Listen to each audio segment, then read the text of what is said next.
राधे राधे दोस्तों, आज हम आपको सुनाएंगे कर्मों के फल की कथा। अगर आप हमारे चैनल पर नए हैं तो प्लीज़ हमारे चैनल अपनी संस्कृति को लाइक करें, सब्सक्राइब करें और शेयर करें।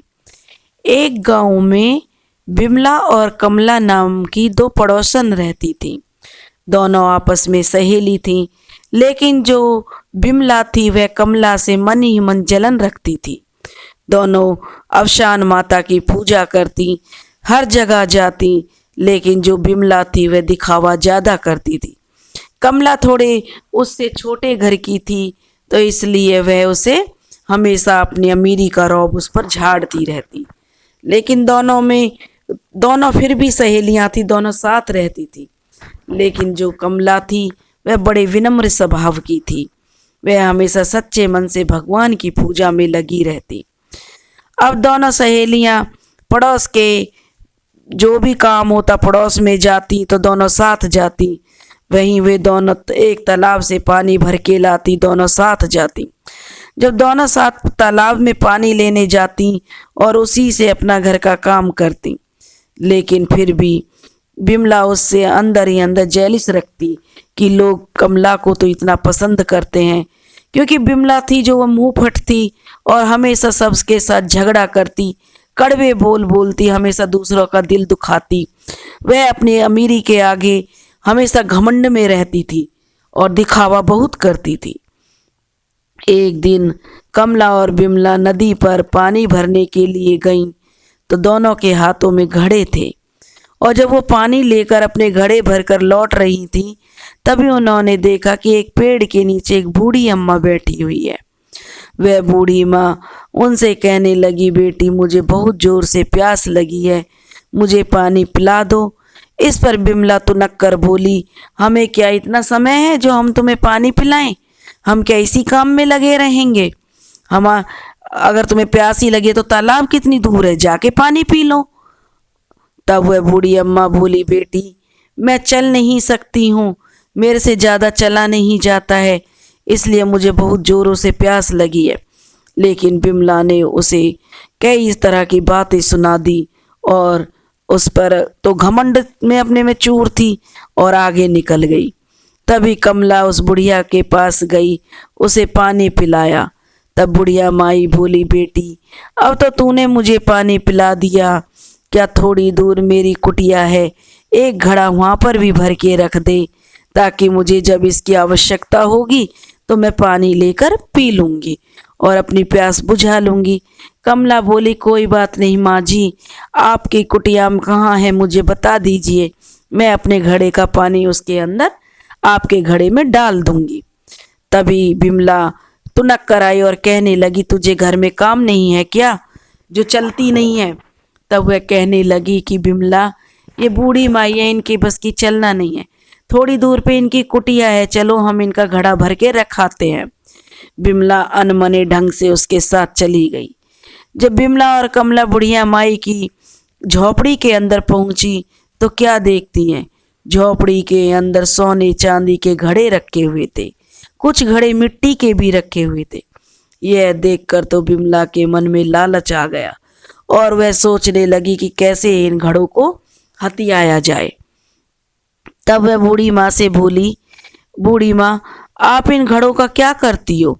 तब बूढ़ी अम्मा कहने लगी कि मैं जिनको ज़रूरत होती है उनकी मदद करती हूँ, जिनके पास घड़े नहीं होते हैं उनको भी मैं घड़े दे देती हूँ, लेकिन जिनके पास है उन्हें तो मैं नहीं देती हूँ। लेकिन जो बिमला थी उसे तो वह सोने का घड़ा बहुत पसंद आ रहा था, वह तो किसी भी कीमत पर उसे लेना चाहती थी। अब कमला ने बूढ़ी माँ के घड़े में पानी डाला और वापस चल दी और अपना घड़ा भर के अपने घर को आ गई और घर आकर अपने सारे काम करने लगी। उधर का बिमला को तो सारी रात निकल गई, उसे तो नींद ही नहीं आ रही थी। वह पूरी रात योजनाएं बनाती रही कि कैसे उस बूढ़ी माई से सोने और चांदी का घड़ा लेके आए। अगले दिन वह जल्दी जल्दी सवेरे उठी और बहुत जल्दी जाकर कमला से कहने लगी, कमला अरे ओ कमला, क्या तुझे चलना नहीं है, आज पानी भरने जाना है। तब कमला कहने लगी, बिमला अभी इतनी सुबह सुबह पानी भरने जाना है क्या? और दिन तो हम थोड़ा लेट जाते हैं। तब वह कहने लगी कि कमला आज मेरे घर में बहुत काम है और मुझे बहुत जल्दी जल्दी करना है, चलो जल्दी चल के पानी ले आते हैं। कमला और बिमला अपने अपने घड़े उठाकर पानी लेने के लिए तालाब पर चली गई। जब वे दोनों तालाब पर पहुंची, क्योंकि वह तो पूरी योजना बनाकर आई हुई थी, तभी बिमला थोड़े पानी में अंदर चली गई और कमला से कहने लगी कि कमला जरा मेरा घड़ा पकड़ो, मेरे से निकला नहीं जा रहा है। कमला ने अपना भी घड़ा पकड़ रखा था और उसका भी घड़ा जब उसने उठाया तो उसका जो संतुलन बिगड़ गया और दोनों घड़े गिर गए और उसके दोनों घड़े टूट गए, जिससे बिमला बहुत नाराज हुई और वह कमला को बहुत बुरा भला कहने लगी।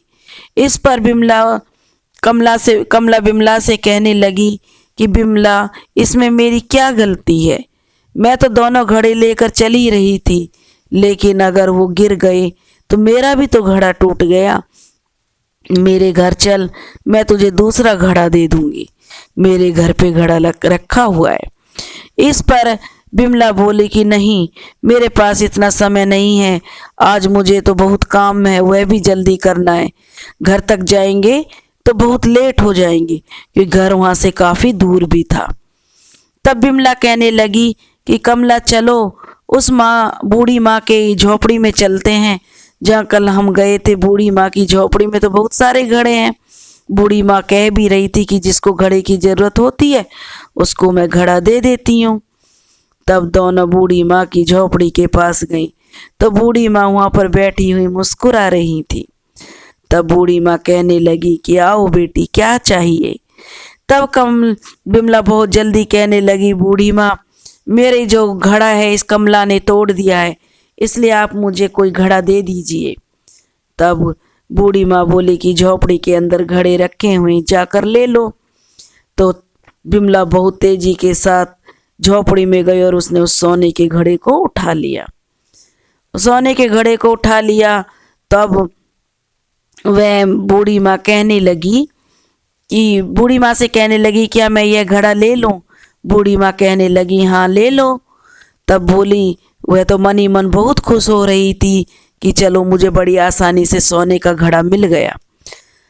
तब बूढ़ी माँ कमला से कहने लगी कि तुम भी बेटी घड़ा ले लो। तब कमला कहने लगी, नहीं माँ जी, मेरे घर में तो घड़ा है, मैं तो वहां से ले लूंगी। लेकिन बुढ़िया माई जब बार बार कहने लगी तो कमला ने भी बुढ़िया माई का मन रखने के लिए एक मिट्टी का घड़ा उठा लिया और दोनों पानी भरने जाने के लिए चलने लगी।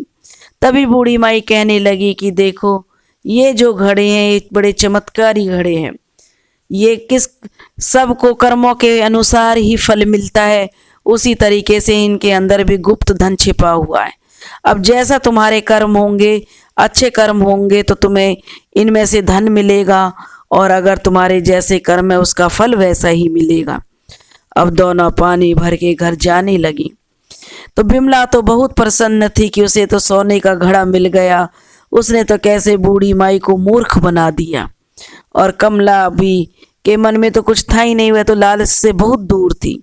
दोनों पानी भर के आई तो वह तो बिमला बैठकर सोचने लगी कि इतना भारी घड़ा है, इसके तो मैं तोड़ तोड़ के इसमें से जेवर बनवाऊंगी। और वैसे भी वह तो बहुत घमंडी थी, हर चीज का घमंड रखती थी। और कहने लगी कि देखो कमला कितनी मूर्ख है, जो उसने झोपड़ी में से मिट्टी का घड़ा उठाया है, इसीलिए वो गरीब है, क्योंकि उसमें तो अकल ही नहीं है कि क्या करना चाहिए और क्या नहीं। अब जब कमला अपने घर पानी रिताने लगी, दूसरे मटके में डालने लगी, तो क्या देखती है कमला के घड़े से सोने चांदी के हीरे मोती निकल रहे हैं। यह देखकर वह बहुत हैरान हुई कि इसमें से ऐसा क्या चमत्कार हो गया। और उधर दूसरी तरफ जब बिमला अपने घड़े का पानी रिताने खाली करने लगी दूसरे घड़े में, तो उसमें से तरह तरह के कीड़े निकलने लगे और वे रेंगते रेंगते बिमला के शरीर पर रेंगने लगे और उसे काटने लगे, जिससे उसका सारा शरीर लहूलुहान हो गया और उस पर काले काले धब्बे पड़ गए। यह देखकर बिमला बहुत जोर जोर से रोने लगी, विलाप करने लगी। क्योंकि पड़ोसी थे और पास में घर था, तो कमला उसकी आवाज़ सुनकर उसके पास गई और उसकी हालत देखकर बहुत आश्चर्यचकित हुई और कहने लगी, बिमला ये सब क्या हो रहा है? तो बिमला कहने लगी, पता नहीं उस बूढ़ी माई ने मेरे साथ क्या जादू कर दिया है। और उसे वह गालियां बकने लगी, तरह तरह के अपशब्द वह उस बूढ़ी माई के लिए बोलने लगी। तब कमला ने उसे बताया कि बिमला इस तरीके से मत बोलो, बूढ़ी माई ने तो कहा था तुमने ही जरूर कुछ किया होगा। देखो मेरे घर में तो हीरे मोती निकल रहे हैं। यह देखकर तो कमला और जल भुन गई और वह बूढ़ी माई को बहुत तरह तरह की गालियां और अपशब्द कहने लगी। तब उसने देखा कि उसकी पीड़ा बढ़ती जा रही है। तब कमला ने उसे सुझाव दिया कि चलो हम बूढ़ी माई के पास जाओ और वहां जाकर उनसे माफी मांगो। मरता क्या ना करता, यही बिमला के ऊपर लागू हो रहा था। वह वहां से चल दी और चलते चलते फिर उसी कुटिया के पास जाने लगी जहां पर उन्हें बूढ़ी माई मिली थी। लेकिन वह क्या देखती है कि वहां पर कोई कुटिया नहीं है और ना ही बूढ़ी माई है। यह देखकर वह जोर जोर से विलाप करने लगी और तब वह कमला के पास वापस आई और कहने लगी कि वह तो जादूगरनी बुढ़िया थी जो कुछ जादू कर गई, और देखो वहाँ पर कुछ भी नहीं है, जहाँ झोपड़ी थी वहाँ उसका नामो निशान नहीं है। तब कमला ने उसे बहुत समझाया और कहा कि वह जरूर कोई दिव्य शक्ति थी जिसका तुम पहचान नहीं पाई और उसके लिए अपशब्द बोल रही हो। तुम उनसे माफ़ी मांगो, क्योंकि भगवान तो बहुत दयालु होते हैं और माता रानी तो बहुत दयालु होती है। उसकी मन्नत मांगो। तब बिमला ने मन्नत मांगी कि मैं ठीक हो जाऊं तो मैं जरूर अवशान माता की पूजा कराऊंगी और सच्चे मन से कराऊंगी। तभी वहाँ पर वही बुढ़िया आती है और कहती है कि बिमला यह सब तो अपने अपने कर्मों का फल है। जैसे तुम्हारे कर्म थे वैसा फल तुम्हें मिला और जैसे कमला के कर्म है ऐसा फल उसे मिला।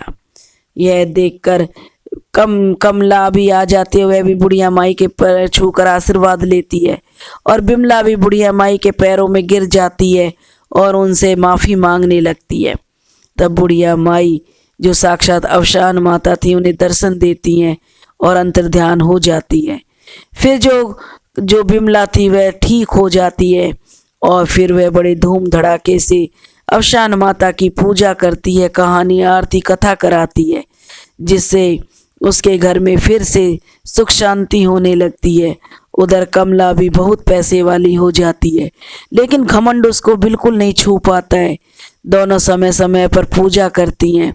हे अवशान माता, जैसे तुमने कमला की लाज रखी वैसे सबको देना, जैसे तुमने बिमला को दिया वैसे किसी को मत देना।